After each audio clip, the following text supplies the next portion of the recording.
الحمد لله كفى وسلام على عباده الذين اصطفى أما بعد فأعوذ بالله من الشيطان الرجيم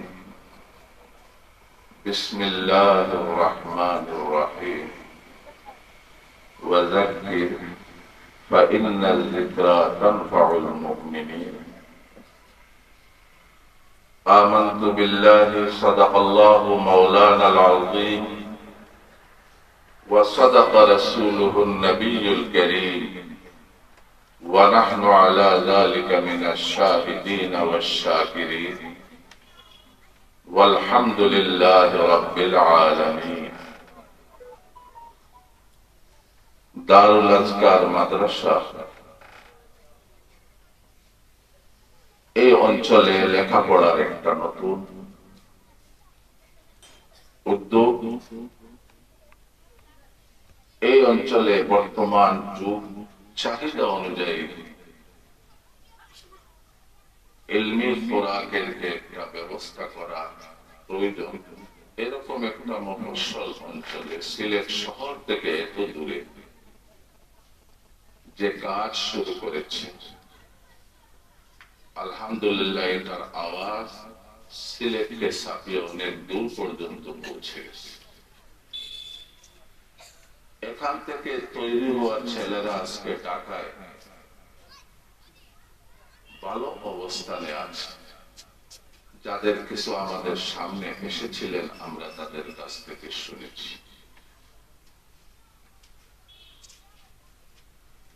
এই দারুল আজকার মাদ্রাসার পেছনে আমরা জানি এবং এখানেও শুনেছি হযরত মাওলানা আব্দুল সুবহান রাহমাতুল্লাহ আলাইহি এবং ওনার পরিবারের পৃষ্ঠপোষকতা আছে। এই পৃষ্ঠপোষকতার পাশাপাশি এখানে যারা কাজ করছেন খুবই দক্ষতা এবং যোগ্যতার সঙ্গে ছাত্রদের গড়ে তুলছেন।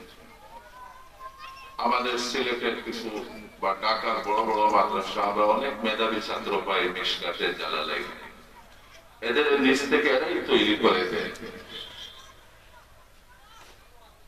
এক এক সময় এক একটা ইলমি মারকাজ থাকে। পুরা সিলেটের মধ্যে এক সময় মুন্সিবাজার মাদ্রাসার একটা মারকাজ ছিল, এখনো আছে, কিন্তু তখন আমাদের সিলেট থেকে অনেক লেখাপড়া করার জন্য মুন্সিবাজার মাদ্রাসায় আসে। রানাপি, ঢাকা দক্ষিণ, এক পর্যায়ে গহরপুর, রেঙ্গা, দরগা, এইভাবে ইলমের মারকাজিয়াত এক এক সময় এক এক জায়গায় আসে। আমি তো খুবই আশাবাদী এই মাদ্রাসাটাও এক সময় বৃহত্তর সিলেটে এখন যে মকাম হাসিল করছে তা আরো ইনশাআল্লাহ বৃদ্ধি পাবে।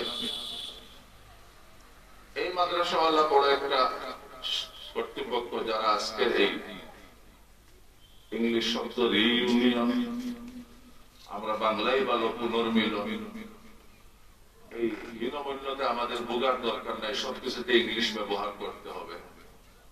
আমরা আন্নাসাতুস সানিয়া আরবি ব্যবহার করতে পারি, বাংলা ব্যবহার করতে পারি। যাই হোক, এই যে ছাত্রদের পুনর্মিলন, এই যে তাদের সঙ্গে যোগাযোগ, এটা খুবই একটা উপকারী জিনিস। আমরা দেখেছি ঢাকার মারকাজুদ দাওয়া হযরত মাওলানা আব্দুল মালিক সাহেব, উনি ওনার যারা পড়ে গেছেন এদের সঙ্গে যোগাযোগ রক্ষা করেন, 1-2 বছর পরে এদের একত্র করেন।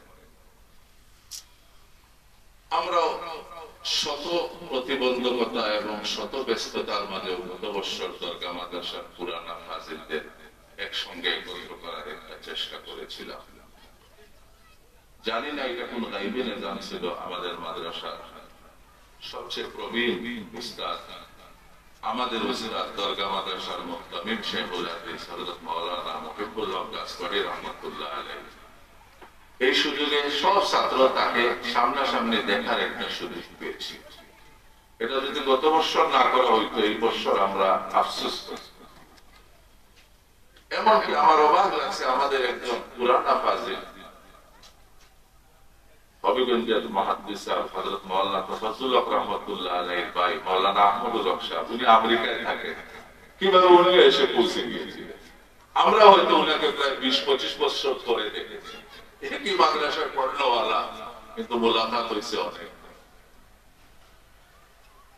আমি আসলে গতানুগতিক এই অনুষ্ঠান সামনে রেখে কিছু না বলে, যেহেতু আমার ভাই ঢাকা থেকে এসেছেন হযরত মাওলানা মাহমুদুল্লাহ সাহেব জিদা মজবুর, ওনার বড় ভাই মাওলানা মাহমুদ সাহেব আমার বড় ভাইয়ের বন্ধু হিসাবে আমরা খুব ঘনিষ্ঠ।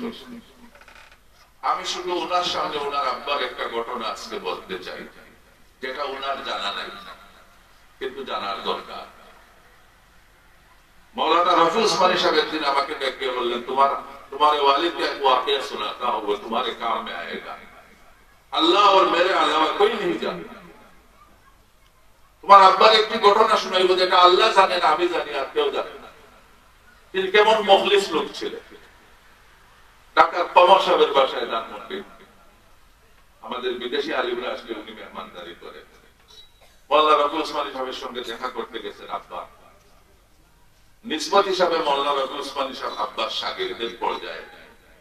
मौलाना रफी उस्मानी साहब बोलेছেন, मेरे और रफी उस्मानी के मालामुद्दा का इम्तिहान आपके वालिद साहब ने लिया है। दारुल कराचीতে আমরা মালামুদ্দার পরীক্ষা ওনার কাছে দিয়েছি। তো আমি করাচি যাব, ঢাকায় আমার জন্য অনেক পান কিনে আনা হয়েছে ঘাটারি বাজার থেকে, সাচি পান ধুয়ে রাখা হয়েছে। খতিব সাহেব বললেন, এই পান যে আপনি নিয়ে যাবেন এগুলো তো ভিজা, সব রাস্তায় নষ্ট হয়ে যাবে, এগুলো মুছার দরকার। আমি যে আরাম করছি, যখন যাওয়ার সময় এসে আমি উঠিয়ে দেখি খতিব সাহেব নিজে একটা কাপড় দিয়া সব পান মুছিয়া শুকাই দিয়েছে। আমার উস্তাদ হয়ে তিনি আমার এই খেদমত করলেন, মেহমানের খেদমত। পানগুলো শুকাইয়া মুছিয়া প্যাকেট। আমি দেখি হযরত बस हम मेहमान के लिए कुछ तो करना चाहिए। এরা কি ছিলেন? আমরা তো এদের শুধু ঠাটবাটটা দেখি, এর পিছনে এদের যে কুরবানি ছিল সেটা আমরা দেখি না। হাকিমুল উম্মত হযরত থানভী রাহমাতুল্লাহ আলাইহি বলেছেন, উলামায়ে কেরাম এবং বুজুর্গানে দিনের ফুতুহাত যখন আমরা দেখি, শুধু ফুতুহাতের দিকে তাকাইলে আমরা গুমরা হয়ে যাব। এরা তো বড় দুনিয়াদার, দাওয়াত খাইতেছে আর গাড়িয়ে গাড়িয়ে প্লেনে প্লেনে চলছে, কিন্তু এর পিছনে এদের যে কুরবানি ছিল, ত্যাগ ছিল, সেটা আমরা দেখি না। দরকার ইমাম সাহেব আরিফ বিল্লাহ আকবর রহমাতুল্লাহ আলাইহি বাসের একটা ছাতা নিয়ে মাদ্রাসায় আসতেন। এক বাড়িতে লজিং থাকতেন। ইমাম সাহেব বলতেন, শহরের লজিং ফ্রি নয়, তার দোকান রাত্রে পাহারা দিতে হইতো, তার হুক্কা জ্বালাইয়া দিতে হইতো, ছাত্ররা ধাক্কা মারে ওনার সাথী পালাইয়া দিত। এত কষ্ট করে উনি হয়েছেন আরিফ বিল্লাহ। হযরতের আব্বা জানের একটা ওয়াকিয়া শুনাই, তখন আমরা দাওরায়ে হাদিসের ছাত্র, আমাদের সংখ্যা ছিল 21 জন বা 22 জন দাওরায়ে হাদিসের ছাত্র। এখন আলহামদুলিল্লাহ দরগা মাদ্রাসায় প্রায় 200 ছাত্র দাওরায়ে হাদিসে পড়তেছে, তখন অনেক অল্প ছিল।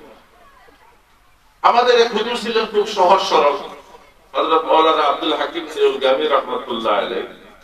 উনি সিলেট থেকে, আর ঢাকা থেকে হযরতের আব্বা শেখুল হাদিস আল্লামা আজিজুল হক রাহমাতুল্লাহ আলাইহি, ওনারা সাতক পেপার মিলে ওয়াজে দাওয়াতে গেছে। রাত্রে ওয়াজ শেষ হয়েছে, সকালে 7:30 বা 8টায় সিলেট বিমানবন্দর থেকে ঢাকার ফ্লাইট। সাতক থেকে আইসা ফ্লাইট ধরা যায়, কিন্তু একটু ঝুঁকিপূর্ণ হয়। আমার উস্তাদ সহজ সরল ভাবে দিলগামী হুজুর হযরত শেখুল হাদিস সাহেবকে বললেন, চলেন দরগা মাদ্রাসায় আমার সঙ্গে, ওইখানে রাত্রে রইয়া সকালে এয়ারপোর্ট যাইবেন, যাওয়াটা সহজ হবে। হযরত শেখুল হাদিস সাহেব বললেন, ঠিক আছে চলিয়ে আসছে। আমাদের আগের দারুল ইফামা হুজুররা চিনে, বর্দেশ হুজুরের রুম পাশে, দিলগামী হুজুরের রুমে জায়গা কম। হুজুর বললেন, আপনি বিছানায় শুইবেন, আমি মাটিতে শুইব। হযরত শেখুল সাহেব বললেন, না না, আপনি আপনার বিছানায় থাকেন, ছাত্রদের একটা রুম আমারে দেখাই দেন, আমি ওইখানে রাত কাটাই।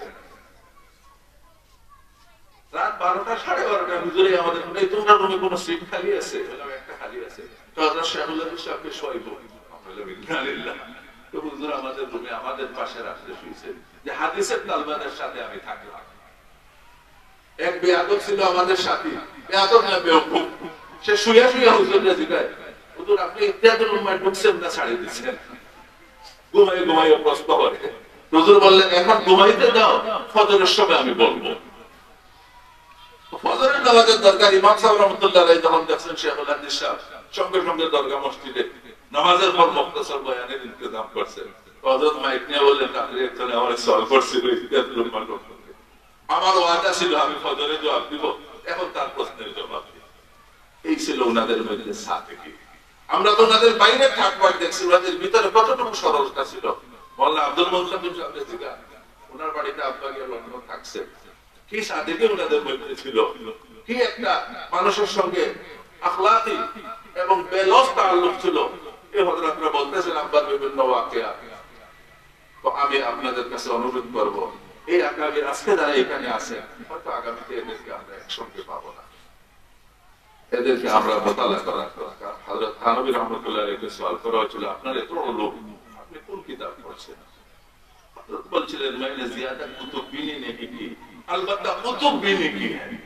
কিতাব তো খুব পড়ি নাই, কিন্তু কিতাব যাদের ভিতরে ছিল এদেরকে আমি মোতালা করছি। আমি হযরতের খেদমতে পেশ করছি আকাবিরদের জীবনের বিভিন্ন ওয়াকিয়া আপনাদের জন্য আনছি, মাদ্রাসায় আছে, এগুলো আপনারা সংগ্রহ করবেন। এবং এইটা সবচেয়ে গুরুত্বপূর্ণ শেষ পৃষ্ঠায় আকাবিরদের ওয়াকিয়াতের হাওয়ালা এবং রেফারেন্স আছে, এগুলাও আছে। ওইটা তালিবে ইলমের জন্য বড় মুফিদ। আশা করি আপনারা সবাই আজকের এই মাহফিলকে কামিয়াব করবেন। আল্লাহ তাআলা আপনাদের আগমনকে কবুল করুন, এই মাদ্রাসাকে আল্লাহ কবুল করুন।